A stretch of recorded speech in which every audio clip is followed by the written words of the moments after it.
everybody, Skylar Duensing here at the United States Patriot Society here at CPAC 2022, and I'm here with Christine running for office here in Sacramento, California, right? Sacramento. Yes, my name's Chris Bish. I'm running for California 6, going after a really bad guy by the name of Bera. Oh my, all right, so tell us a little bit about the district. Tell us about that guy. Okay, well, we're going to start with the district. I've been in this area, lived in my house since 1995, raised 4 kids there, have a real estate and investment business out of, there. Right. For that, I was an in-house investigator in a law firm in Sacramento for 10 years, and repossessed cars, helped some bounty hunters, just Sure. a hair on fire, having living. American dream. At least my dream. Getting out and doing it, right? Getting out and having a good time. Good. My opponent, Bera, he's not the monster that is Adam Schiff or, Sure. Hillary Clinton. They got a lot of little monsters, though. He's a lot of little... This guy's on the Foreign Relations Committee. Sure. He knew when they approved the funding for the withdrawal in Afghanistan, he knew we were leaving people there. He knew we didn't have the money to get out. And then when they start interviewing him, he says, it's not the time to play politics. It's not the time to point fingers. We got to figure out what we've been doing in the last 20 years that we failed so bad. So I'm going to say in the last 15 that you've been there, Dr. Bera, that was our failure. Yeah, those are the failures. Those are the failures. You didn't do anything. Now, in my district in Sacramento, it's been all over the country, all over the news. We left 50 kids there. Oh. These were children going to school in my district. And they went back to Afghanistan. They were refugees. They came here. They're Americans So much now. for caring about refugees, right? Right. We left those kids there. Less than half of them are back. And we know under the Taliban, little girls are not allowed to be educated. Right. Yeah. And we don't know where those kids are. And some of them are sold off too, right? They're some of them, marriages, and they're just the horrors. or probably right? killed because they were educated. Right. So now what we've got going on is, he's trying to pass the blame, say, don't point fingers. Well, don't point fingers at me. Right. And we're seeing this with all these career politicians. It's trying to not take the blame. They Exactly. see the red wave coming. Right. But in this particular district, we're 42% Democrat, 28% Republican. But what's important is that 30% no party preference. My district includes Rio Linda, which is Rush Limbaugh country. Sure. Exactly. That 30% are the people that are tired of being shoved around by the establishment. Those are the patriots. Those are the people. They're not looking at political parties. They're looking at people. Yeah, that's a great representation, too, I think, of a lot of America, too. I know, you look at all these swing states and just across all states. People are, I think, fed up. Talk to me a little bit about how establishment politicians, policy, in particular Joe Biden, how has that impacted people in your district? Well, I'm sure you heard about Project Veritas. Yeah, absolutely. Okay, well, in my district is Natomas Unified School District, and that's where Gabriel Gripe was. He was being protected by that school board. They finally came out and admitted that there were more than 200 pages of complaints. Now, we're in Sacramento, we're fighting like, parents all over the country over the vaccine mandates and the mask mandates. Well, it turns out that the head of that school board is a Republican. He's also head of on the board for the Sacramento GOP. He happens to be my opponent's campaign manager. Oh, that is establishment. Right. And he's supporting these policies, these mandates on the kids and everything? He says there's nothing he can do. He doesn't want to help. Sounds like Wisconsin leadership a little bit, like Robin Voss, right? Yeah. Exactly. Yeah. Well, and then we have a meeting, so our GOP meetings are closed in California.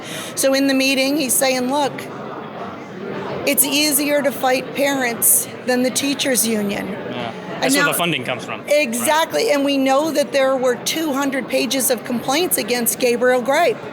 And it took Project Veritas to protect those children, to get their voices heard. Sure. and they're still doing the mandates. Yeah, it's insanity. It is what's going on. and this is the establishment, and that 30%, the no party preference, the people that are not aligning themselves with parties, but with principles. Yep. So when we see the stuff that says "Save America," that's not a motto, that's a mission. Yeah, 100% it is. Exactly. Because you look at these people and say, there is no way that they could want this. And I think right now, too, you're seeing that these people in the middle, we have our side, but we have the people in the middle, and we have those on the left, too, who are starting to open their eyes now. That's the key. You have to open their eyes to the corruption. Right? Kind of like what we're saying here at CPAC. We're awake, but not woke. Right? Exactly. People just need to wake up and embrace their freedoms, understand their liberties, understand who's in control here. It's we the people for a reason. So speak to those parents right now in your district.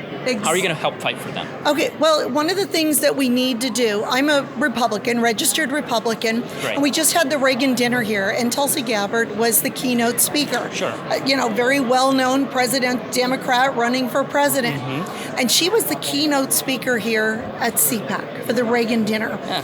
And this is one of the things that we've got to get away from the establishment about Democrats being bad, about Republicans Absolutely. being bad. Remember, it's the elitists on both sides. Right. It's that fringe.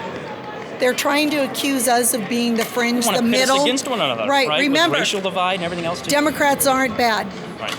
Liberals are the people that we're against. It's the radical left. All The of that, radical right? left. We also have a radical right establishment, and we saw that with President Trump. Yeah. They came out just as vicious working with that radical left.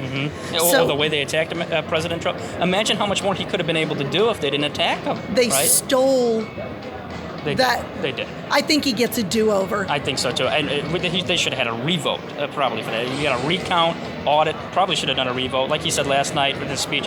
Vote on paper, right? Voter ID, everything. Oh, you're going to love this. I actually have a lawsuit with Election Integrity Project California. We're in the Ninth Circuit. We do have standing, Good. and it's based on the constitutionality of these mail-in votes. I've been in this for the last 2 years. I'm going after our vote to protect it. Good, you're a fighter. Your people are going to love that. We're going after the Secretary of State of California. We're going after 13 counties in California.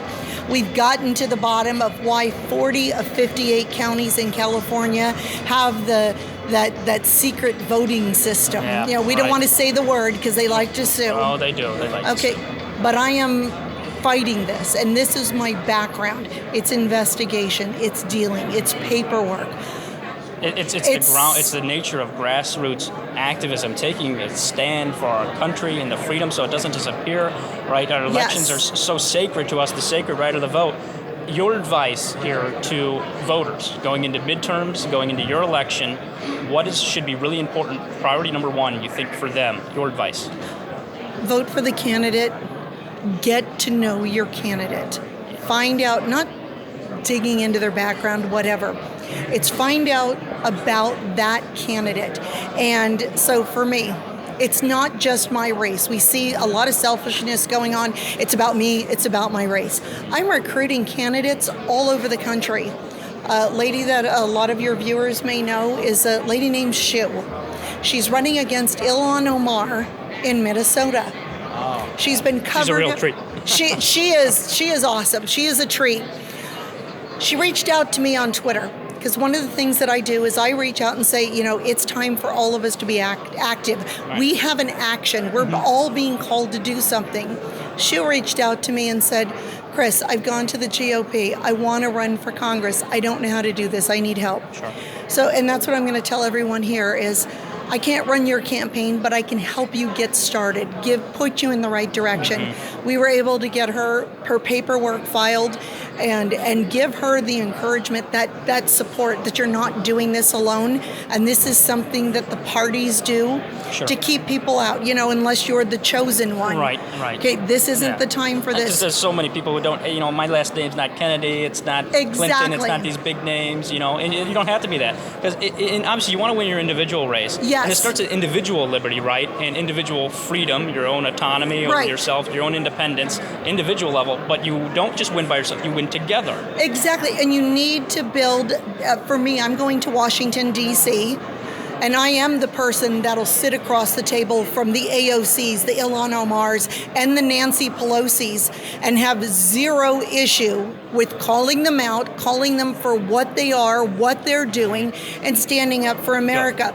Not everybody has the ability to do that. Some people, it's going to be running for school board. We're seeing people like me. You know, now that you're speaking up, now that you have your voice, run for office. If that's not your cup of tea, find the candidate that connects with you, or you understand them, you get what they're saying, or better yet, that they get you and what's going on in your life.